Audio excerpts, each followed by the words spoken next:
We are now well into the third year of the current generation of consoles, and in terms of graphics and performance, we are probably not where we thought we would be in 2023. Especially the Xbox Series X should have the power narrative because on paper it is a more powerful console than the PS5, but we've seen quite a few games, like lately for instance Hogwarts Legacy, outperforming on PS5 over Xbox Series X. On Xbox we talked a lot about features from the RDNA 2 architecture like sampler feedback streaming, mesh shaders, direct machine learning and a lot more, and ever since the launch of the Series X and S, we have heard that the tools are not where they are supposed to be. So in today's video we are going to take a look where we are tool-wise in 2023, why we see some games perform better on PS5 and whether we can expect this year, with cross-gen games coming to an end, to see some of the tools in action.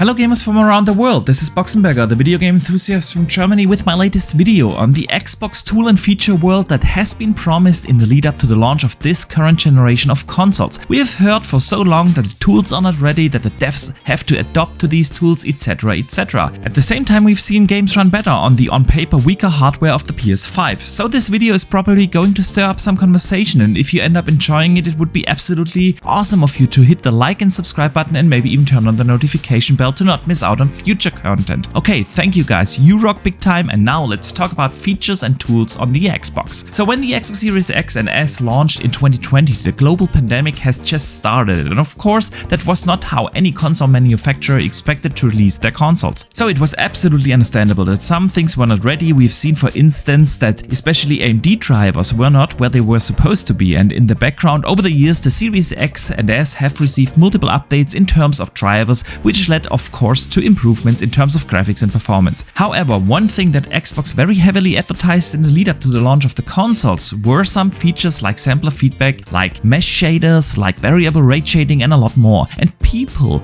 also talked about the PlayStation 5 not having all the RDNA 2 features available on the hardware level, so everyone expected the Series X to outperform the PS5 on almost all games. Now I probably don't need to tell you that 2 years and 3 months after the launch we still have not seen many features implemented on Xbox games. Almost no developer that we know of makes use of things like sampler feedback or mesh shaders, and even tools like AMD's Fidelity FX Super Resolution is barely found on console games. And this is not even an Xbox tool or feature. This is a technology to upscale lower resolution images, very much like DLSS from Nvidia, and FSR is being used in a lot of games on PC, but even though the Xbox development kit, the GTK, supports this technology natively for almost a year now, only a handful of games have actually made use of it on console. So why is that the case? This is not an easy question to answer, and there are multiple layers to this, so I will try to go through the most important arguments here. One thing that I hear a lot is cross-gen games and cross-gen releases. Of course I could see the reasoning behind this. If you develop your engine so that it might run on what we can now probably call a potato, aka the Xbox One or PS4. So will this change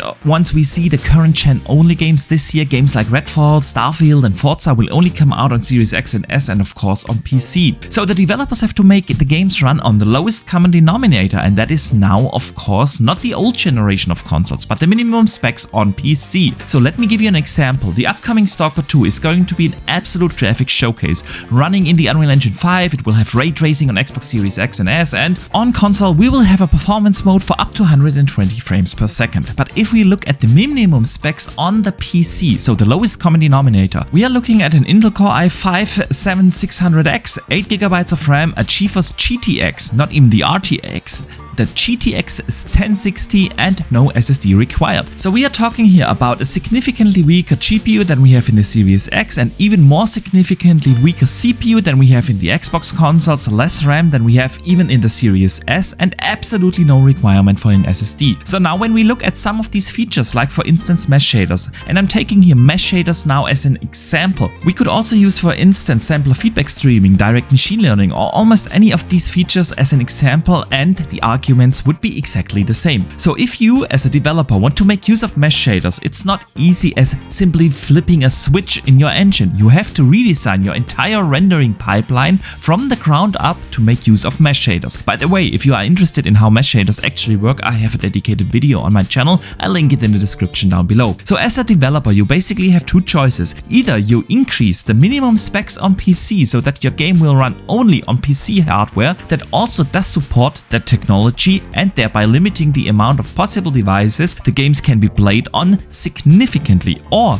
you have to double down the work and design two different rendering pipelines, which is also probably not even possible for some cases. And this now becomes even more complicated when we look at third-party games, because here the amount of devices the games are designed for are even bigger. The PlayStation comes in, maybe the Nintendo Switch comes in, and so on. And then you are being left with the question, how much better do I want my Jedi Survivor or Hogwarts Legacy to look on a certain system? You see, it is not as easy as we might think. Even though the Xbox supports a lot of cool features, the question really is, which of them can you actually implement realistically? Will they bring you such a benefit that you might exclude a large player base on PC or other hardware? Now, this is of course only one part of the argument. The other part is about the tools themselves. We've heard multiple times that a lot of the tools are not ready, and even worse, that it's sometimes not the tools not being ready, but that there is no real good documentation or guideline on how to use them from the Xbox side of things. And even if you have documentation, some of these features are simply not easy to use or implement. So let's take sampler feedback streaming as an example, which allows you to quickly load data assets in your memory pool so that in your RAM you can only have the data that is actually being displayed on screen,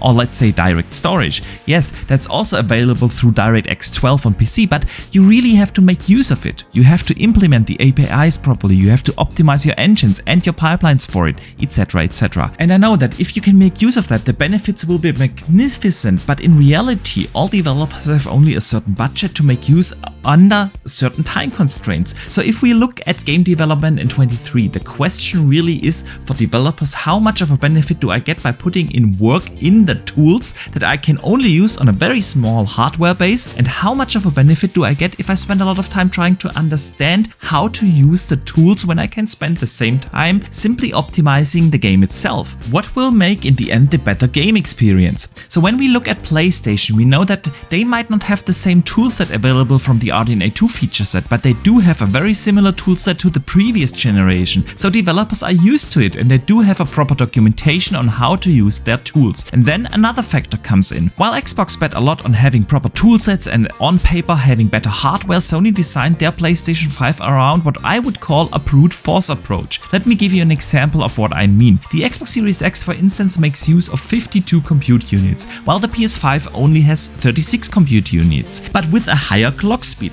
Now the difference is that while on paper, of course, with that the Xbox Series S has the upper hand, the fact in reality is that higher clock speeds are automatically available for developers without them doing anything on the engine, while making use of 52 compute units heavily relies on you using parallel processes which you have to implement in your game code. So you see my argument there. There is no doubt that Xbox is the more advanced designed hardware, but it also is more complicated to code for, and that's why we see many developers not making use of it, because they have to design their games around other hardware anyway. To a certain degree, this reminds me of the PlayStation 3 generation, where the cell processor was an incredible piece of hardware, but it was simply way more complicated to code for, and at the end of the day those kind of hardware designs don't gain the benefit we expect. So to wrap things up, being now almost 2.5 years into the generation, I think it's fair to say that we see a trend that a lot of these hardware features are simply not being used by developers. We might see a difference here once we have a significant change in the minimum specs on PC, but I do not expect that to happen in the next 2 or 3 years, and by then we already talk about the mid-gen refresh consoles being out. I also want to address another argument that I see a lot of people bring up, and that is the PlayStation has a certain parity clause in their contracts with third-party developers, meaning that PlayStation forces them to have the same graphics and performance features on PlayStation as on Xbox. While I do think that with some games where Sony has certain marketing deals, this could definitely be a thing, I think that the grander picture is simply the fact that you can have a lot of tools, but every tool you need to use costs you extra effort, and if you do not have a significant install base where you say, okay, optimizing this or that or using this or that tool will bring me X amount of additional sales,